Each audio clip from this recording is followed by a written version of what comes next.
What's going on? Today I'm reviewing King Hung Era. King Hung Era can be played with 2 to 4 players. Each player will have 8 units.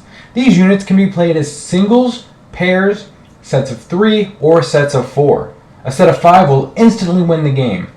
The object of the game is to have as many units face up at the end of the game as possible.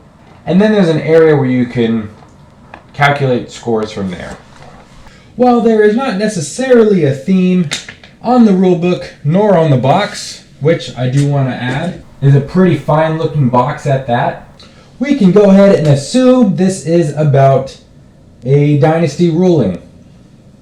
However, it is a little more abstract because even though there is a really cool name and theme on the box, this is realistically more of a game like poker.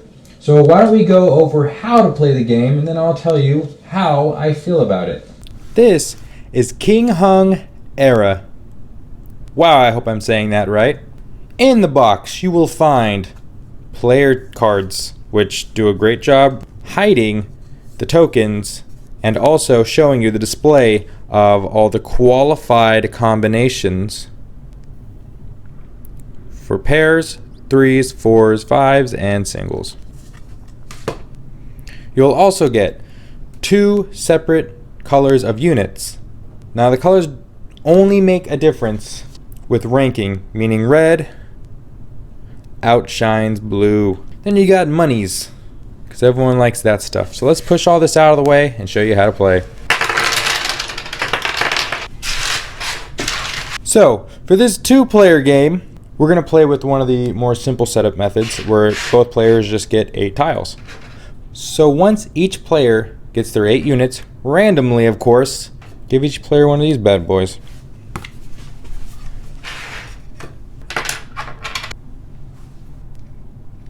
After all players have had a chance to look at their hands, go ahead and organize them how you'd like them. Now I personally like to make the best sets available on my board. So I have, a couple of knights here for a good pair.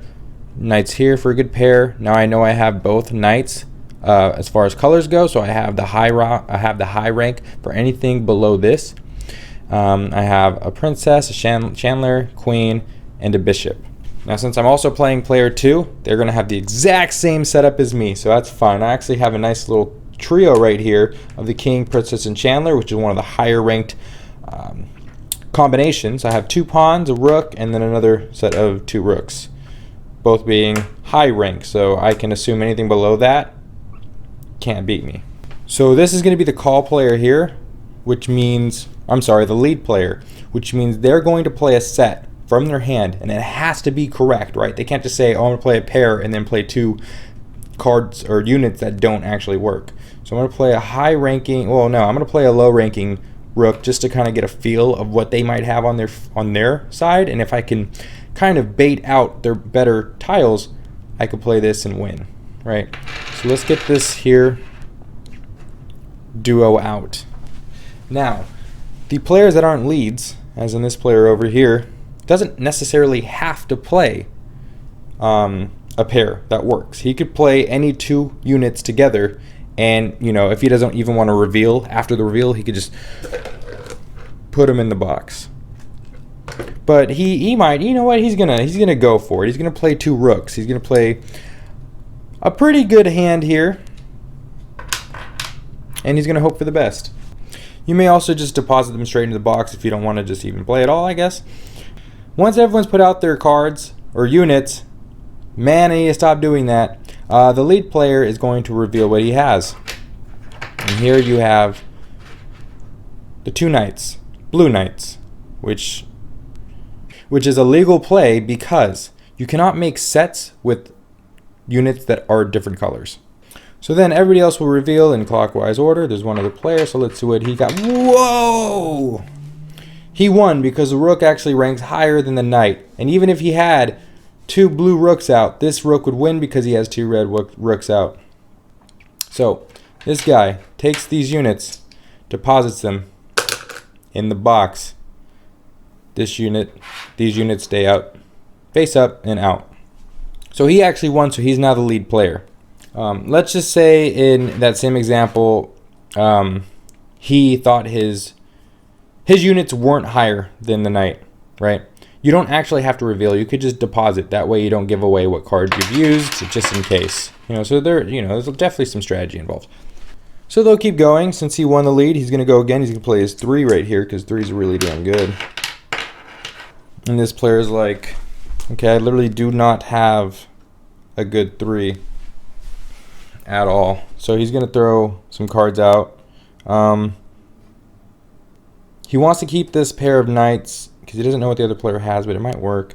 He's going to throw away the bishop, the princess, and the chandler because queen does rank pretty high. And you can't really do much else with these 3. So he's going to, play them out. And the reveal happens. Where he has this super awesome set of 3. So this guy's like, I'm not even going to reveal. I don't want you to know what I'm getting rid of. So now there's scoring. Each face-up unit counted as 1 coin. As you see here. Now, if somebody were to win with 5 pawns, which hasn't happened in any of my games yet, you'd get 5 points and end the game immediately. And then there's the last unit rules as far as scoring more points, which is a lone blue king winning at the end is 2 points. However, it looked like a lone queen winning at the end counts as 5 points. A king, queen, chancellor winning at the end would be 7 points, and a pair of knights of the same color would be 6 points. Play as many rounds as you'd like, and then tally up who wins the most coins. And that is how you play King Hung Era. There's actually plenty of strategy you wouldn't necessarily think would come with the game right off the bat. Yes, it is making pairs, it is making 3s, it is making 4s, and it is hopefully making a 5th pair, which automatically wins you the game. However, keep in mind, there is a ranking system where reds outshine blues. There is different ways that you can pair up or make 3s or 4s of these tiles. And keep in mind, you only have 8 of them. So every tile can count, whether it be throwaways or just hoping to win the next round, which don't be afraid to put your best units first, right? Because there's only 8 units, and even at 4 players, the game feels pretty similar to a 2-player game or to a 3-player game because there's not much more changing other than adding 1 more person to the system, right? Do I like it? Yes. It's fun. I think it's a game that you can also pull out for players who enjoy poker, for players who want to play card games like blackjack, or someone who's looking for a quick 5-minute game. But at the same time, you look at these 8 units and you wonder, could there have been more combinations, honestly? I think that would help alleviate some of the tension that grows with playing top tier singles, right? I also think it would help benefit players knowing that they could do a lot more with their tiles. Is it fun? Yeah, actually, I do enjoy it. I've played multiple rounds, and even though, a lot of the times we felt like, okay, we might know who's winning, it's such a short game, it's just so easy to throw out all the units, put the units back on the board, and play again and watch somebody else win. It's really good for people who are just trying to pass time, right? In between watching a show, or, right before we're all ready to crash, we'll throw out a 5-minute strategy game, right? Or something like that. And the game doesn't look bad at all. I love the quality of it. I love the way the units look. I love that it represents chess in a way.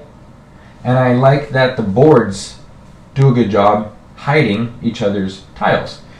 So it's very polarizing in my mind because I do like it. I think there's a lot of improvements, but I wouldn't mind playing it again. So take that with a grain of salt. And thank you so much for watching. Go ahead and like, subscribe, and comment, and I'll see you in the next review.